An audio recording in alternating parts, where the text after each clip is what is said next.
Jean-Marc et Sylvie depuis 2 ans, mais sa mère adoptive est rapidement devenue très rigide avec elle. Quand on rentre, mettre les chansons, faire les devoirs et se laver les dents. Hein, c'est marqué. Elle veut que je sois parfaite. Sylvie souffre de cette situation, elle veut que ça change. C'est vrai que se sentir maman, ça doit faire du bien, mais je sais pas ce que c'est. À 15 ans, Cyrielle est tombée enceinte par accident. Quand elle m'a dit de sortir avec, bon, je dis fais gaffe, il est plus vieux que toi, quoi. Quand il a voulu l'emmener à droite à gauche, je lui dis fais attention parce qu'à mon avis, je cherche quelque chose. Hein. Suzy, sa mère, l'a encouragée à garder l'enfant.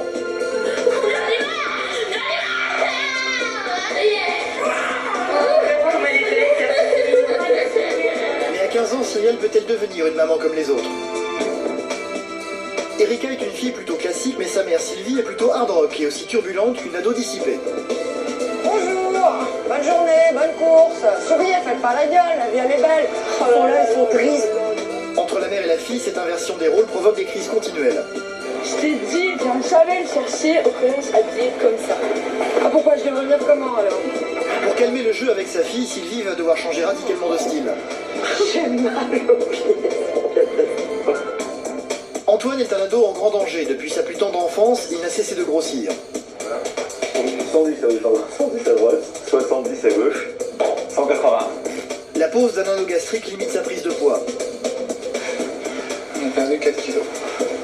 Sur un mois, c'est pas beaucoup. C'est pas énorme, mais... Mais le problème est ailleurs. Régime bébé pour tout le monde, il y avait la même chose que les autres. Mais là, on voit la naissance de son deuxième petit frère, et qui est vraiment très très gros. Pour trouver l'âme sœur, Antoine doit rapidement perdre son surpoids. Le plus dur, c'est de ne pas avoir de petits amis. Parce que on arrive à un âge où on a besoin de quelqu'un avec soi.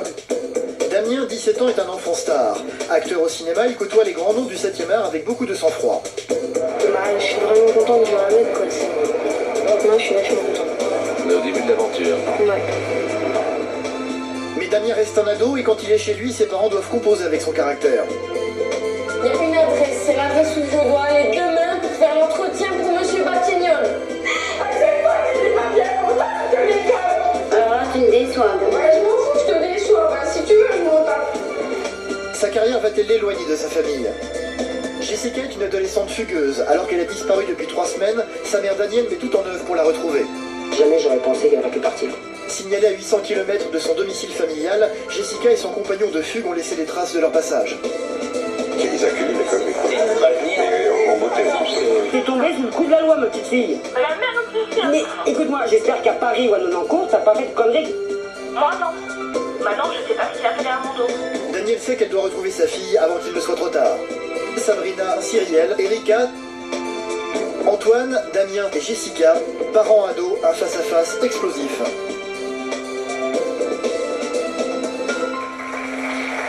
Bonsoir à tous, merci de nous recevoir. Merci pour nos invités. Bienvenue sur le plateau 16 discute jour après jour. Les jours d'après, comme chaque mercredi de l'été, nous nous retrouvons pour prendre des nouvelles de nos invités que nous suivons pour certains depuis presque 6 ans. Ce soir, nous retrouvons Cyrielle, Erika, Sabrina, Antoine, Damien et Jessica, des enfants stars, des mérados, des jeunes mal dans leur peau, des adolescents en fugue qui ont tous traversé des périodes difficiles.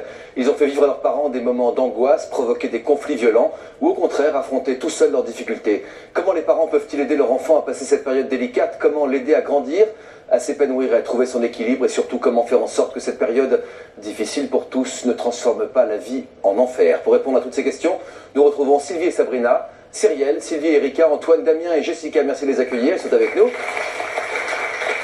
Et 3 autres invités, il s'agit d'Antoine, un adolescent qui souffre d'obésité, de Damien, qui quitte sa Franche-Comté natale pour devenir comédien à succès, et de Jessica, qui à l'époque du sujet venait de fuguer. Je vous propose de regarder tous ensemble le film que nous leur avons consacré, et puis nous retrouvons nos invités juste après pour prendre de leurs nouvelles sur ce plateau. À tout de suite.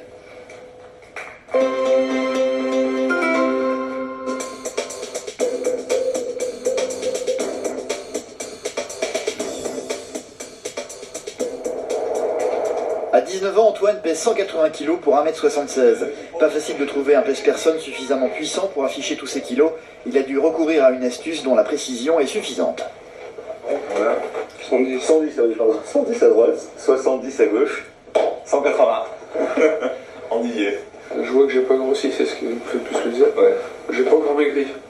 C'est monstrueux. Regardez, je pèse 90 kilos. eh ben, c'est comme si je pesais 1,90 kg de plus, mais surtout je me le trimballe au quotidien, en imaginant que j'ai une haltère ou une espèce de tabi qui pèse 80 kg de plus. C'est monstrueux, quoi. Déjà quand j'étais tout petit et qui pesait 50 kg, alors qu'il aurait dû en peser peut-être la moitié, c'est jusqu'où on va, quoi. On ne savait pas quelle était cette capacité à encaisser comme ça les kilos. Et quand on est arrivé à 110, on se dit à 150 volontaires. L'augmentation permanente du poids d'Antoine reste un mystère médical. Mais ce qui n'est un secret pour personne, c'est que chaque kilo en plus aggrave son état de santé général. Et à son âge, les préoccupations d'Antoine ne sont pas que médicales. C'est vrai que le plus dur, c'est de ne pas avoir de petite amie. Parce que on arrive à un âge où on a besoin de quelqu'un avec soi et le fait de n'en avoir jamais eu, je pense que c'est un manque, quoi. Ça, c'est vraiment pas facile. C'est qui, Julie? C'est ma voisine, avec qui je m'entends très bien. Mais tu l'aimes? Eh ben, pour tout vous dire, oui. Hein. Elle me dit pas non, hein. Mais elle dit pas oui non plus, quoi. Avec le temps et du courage, Antoine a fini par s'accepter, mais il garde en tête les moqueries de ses petits camarades de classe. Aujourd'hui, il a grandi, ses amis aussi. Mais à la piscine, se montrer reste un exercice difficile. Au début, on a toujours un sentiment de honte quand on arrive, hein, parce que surtout au bout de 18 ans, je peux dire que se le traîner 18 ans, c'est pas facile. À chaque fois, les regards qui sont portés sur nous, tout de suite on a honte et on a envie de se cacher, quoi. Le regard, c'est la chose la plus douloureuse qu'on peut porter sur quelqu'un de gros. Et qu'est-ce qui fait aujourd'hui que tu dépasses ce regard? On a envie d'avancer, je pense. Et puis les autres, on s'en fout, et voilà. Parce que si on fait toujours attention aux autres, on n'a pas fini. Depuis 15 ans, Antoine est devenu un vrai cobaye humain. D'examen en examen, les équipes médicales qui planchent sur ses analyses restent impuissantes à freiner sa prise de poids. Et personne ne sait si la solution sera trouvée à temps. Dans sa famille, Antoine est le seul parmi ses parents, ses frères et sœurs à avoir développé un tel surpoids. Le gros bébé est vite devenu un très gros bébé. Il y a 3 mois, il était déjà bien rond. C'est vrai qu'on s'inquiétait pas, c'était le premier, tout le monde était content. Tout le monde disait, oh, il est mignon, il est bien rondouillard ce bébé. Ça faisait plaisir à tout le monde, voilà un beau bébé. Mais au niveau de la nourriture, vous le nourrissiez normalement? Régime bébé pour tout le monde, il y avait la même chose que les autres. Mais là, on voit la naissance de son deuxième petit frère, il était vraiment très très gros. Antoine ne marchait toujours pas, il n'avait aucun réflexe normaux. Il a fallu lui apprendre à se retourner, à bouger sur ses fesses, à faire. Il n'a jamais fait de 4 pattes forcément. Enfin, on l'a éduqué, c'est même pas la rééducation, on lui a appris les gestes normaux. Regarde, c'était mignon. Allez, c'est bon, on passe à la table. Seul palliatif à sa prise de poids sans fin, c'est la pose d'un anneau gastrique. Antoine a reçu le sien il y a 3 mois et il peut espérer perdre jusqu'à 40 kg en 2 ans. Mais pour cela, il doit s'imposer une discipline alimentaire sans faille. Seul dans la famille à être au régime, face à lui, à table, il y a sa famille et tous mangent normalement. Sauf que ça, il a toujours mangé à sa faim, mais toujours en faisant très attention à la notion de lipides, de glucides, de graisse, de sucre. Mais malgré ça, il y a des aliments qu'on va préparer et que lui, il ne va pas pouvoir ingurgiter. Le poulet, tu peux. Le poulet, je peux le manger. Le poulet en tant que viande blanche, bien entendu, c'est très bon. Alors là, le poulet de Bresse aux champignons pour Antoine. C'est la deuxième fois qu'Antoine porte un anneau gastrique. Lors de la précédente tentative, des complications avaient nécessité l'enlèvement du dispositif. Il avait alors 16 ans et 6 mois d'efforts avaient été balayés d'un trait. La prise de poids ayant repris de plus belle, son avenir était plus que jamais menacé. J'ai pleuré 2 heures dans mon lit parce qu'on avait enlevé. Et parce que clairement j'en avais souffert. Quand on a enlevé, j'ai perdu mes 40 kilos et je les ai repris comme ça. Et j'en ai repris le double. Donc, je sais pas trop. Antoine a enfin trouvé une balance à sa mesure. Dans cette usine, un seul appareil peut enfin lui donner une indication précise de ses kilos. C'est un pèse-palette électronique conçu pour les fortes charges. Depuis ta dernière pesée, est-ce que tu penses avoir maigri? J'espère bien, oui. Et je pense aussi. À ton avis, combien? Au moins 5 kilos. Au moins. Et au plus? Je sais pas, 10 kilos. T'as pas ça de savoir? Ouais.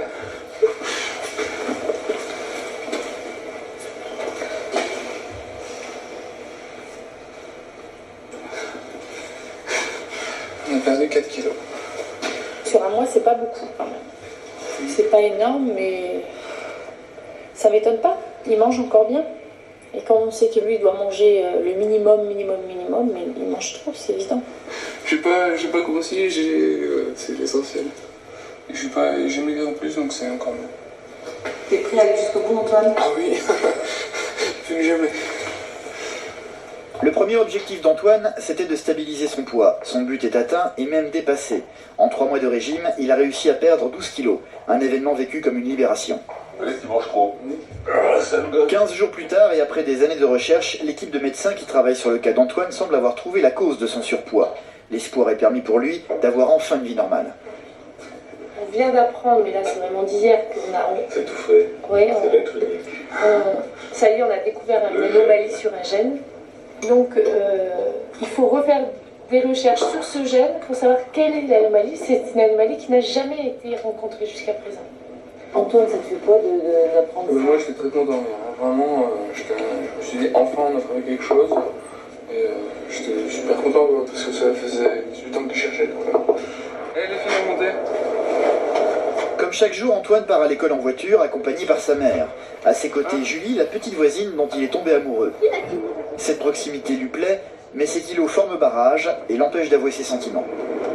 Tu vas manquer ton bus là, Julie, ou pas?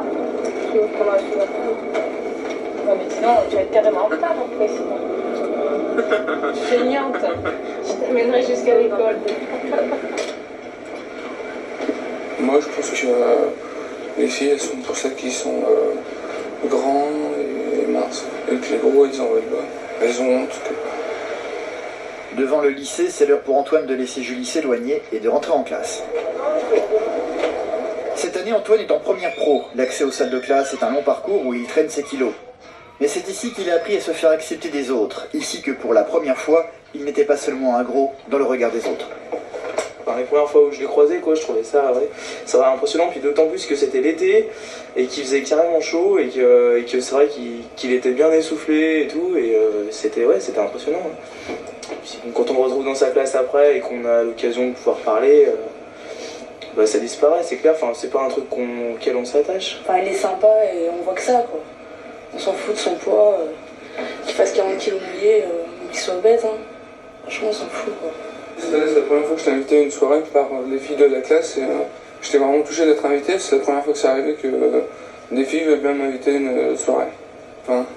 C'est vrai que ça fait 1 an, 2 ans que des filles viennent me dire bonjour, alors qu'avant, jamais. C'était des garçons que c'est tout. Avant, je pense que je vais faire peur aux jeunes filles, à mon avis.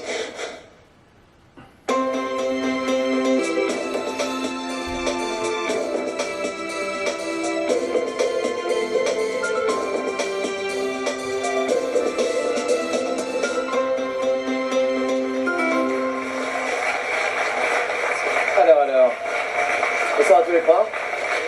Pour lui, je ne dirai pas, évidemment. T'as déjà vu des films dans lesquels joue Damien? Monsieur Batignolles. Monsieur Batignolles, tu l'as trouvé comment, Damien? À l'époque, je savais pas que c'était Damien que j'avais vu à la télé, mais ce film, il est magnifique. Magnifique, ouais. C'est un très très beau film. Qu'est-ce que tu penses de ce parcours? Il a eu une grande chance, je pense, parce que tourner avec des acteurs comme il a tourné, c'est pas donné à tout le monde, et qu'il en profite et qu'il s'éclate. Qu'il profite bien de cette chance. Ouais.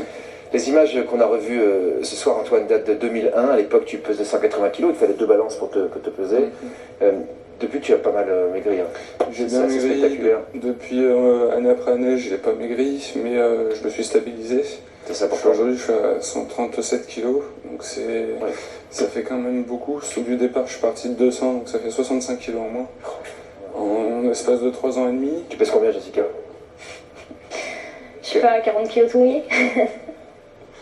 Et non, ça fait du bien de voir ces images, c'est la volonté a porté ses fruits, et les efforts ont porté ses fruits. Les efforts. Ça fait vraiment plaisir. Il y a l'anneau gastrique que tu t'étais fait poser. L'anneau, il est toujours là, il est toujours aussi serré depuis le début. Et c'est toujours aussi dur tous les jours à supporter, mais quand on voit le résultat, quand on voit la façon dont j'ai changé dans ma tête, dans mon corps, c'est vraiment très très appréciable. Qu'est-ce qui est difficile? C'est physiquement qui est difficile à supporter parfois? Physiquement, non, tu le sens? Moi je le sens, c'est surtout le boîtier que je sens qui est insupportable. Pourquoi? Parce qu'il a été déplacé, il avait été mal placé, il a été déplacé, Et la cicatrice de là où il était avant est insupportable. Jour et nuit, je la sens. Encore aujourd'hui? Ouais. Et le boîtier, je le sens quand je suis allongé. C'est pas joli quand je suis allongé. On voit une bosse sur mon ventre. C'est pas très on va te retirer un jour, tu penses?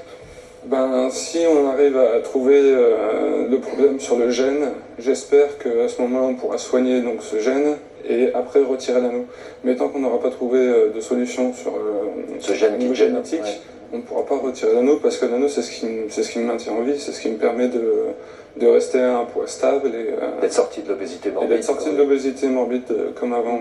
Oui. 40 kilos de moins, qu'est-ce que ça change dans ta vie de tous les jours? Ça change que je vis une vie d'étudiant, une vie normale. Tu n'es plus handicapé par ton corps? Je suis plus handicapé par mon corps. Je profite de la vie depuis 2 ans. Je m'amuse comme un fou depuis 2 ans. Je travaille à côté aussi depuis 2 ans. Qu'est-ce que tu fais que tu ne faisais pas avant? Je suis devenu un grand fêtard. Non. J'aime beaucoup sortir, danser. Vous me mettez sur une piste de danse, je tiens 5 heures sans problème. Ouais. C'est le meilleur de tous les sports. On s'amuse comme un fou et ça permet de faire pas mal d'efforts physiques. Le passage dans l'émission, les réactions des gens, le fait de prendre du recul par rapport à toi-même, ça t'a apporté quoi? L'émission m'a beaucoup apporté, ça m'a fait énormément de bien. Les contacts que j'ai eus dans la rue, on me reconnaît encore aujourd'hui. Pas plus tard qu'hier, j'ai été reconnu par quelqu'un. Et c'est toujours des encouragements, ils nous poussent à aller vers l'avant et vraiment ça fait énormément de bien de se sentir entouré comme ça. Moi j'étais déjà très entouré avant par ma famille, ouais. Ma famille m'a toujours énormément soutenu, mais de voir que des gens font attention à vous et vous poussent, ça me motive encore plus. Quoi. Une petite amie? Oui. Non. Si. Super. Comment tu l'as rencontrée? Grâce à vous. Ah bon? Oui. C'est-à-dire? Par le forum de jour après jour. Ah d'accord. Donc on s'est connus, on s'est très vite vu parce que je n'aime pas les relations internet, c'est quelque chose de très impersonnel. Et on s'est rencontrés donc de face à face. C'est combien de temps? Ça fait 7 mois qu'on est ensemble. Et vous êtes géographiquement assez proches l'un de l'autre? Elle habite à 300 km de chez moi, donc c'est un petit peu difficile. Mais, dans quelle région? À Avignon. Avignon, ouais. Et vous allez construire, je pense? On verra, ce que l'avenir nous réserve. Et par ça, à part ton avenir sentimental, comment tu construis ta vie? Je vais finir mes études, j'espère pouvoir trouver un travail pour l'année prochaine et vraiment vivre une vie tout ce qui est de plus normal sans avoir le regard des autres en permanence sur soi. Et ça, c'est quelque chose de très important. Eh ben super, c'est des bonnes nouvelles tout ça. Merci à tous les trois d'être venus nous voir. Salut, tout va bien. A bientôt, on se retrouve mercredi prochain. Bonne route à tous nos invités évidemment. On se retrouve mercredi prochain à la même heure sur France 2. On continuera donc à prendre des nouvelles de nos invités dans Ça se discute jour après jour, les jours d'après. Merci d'avoir été avec nous. Bonsoir.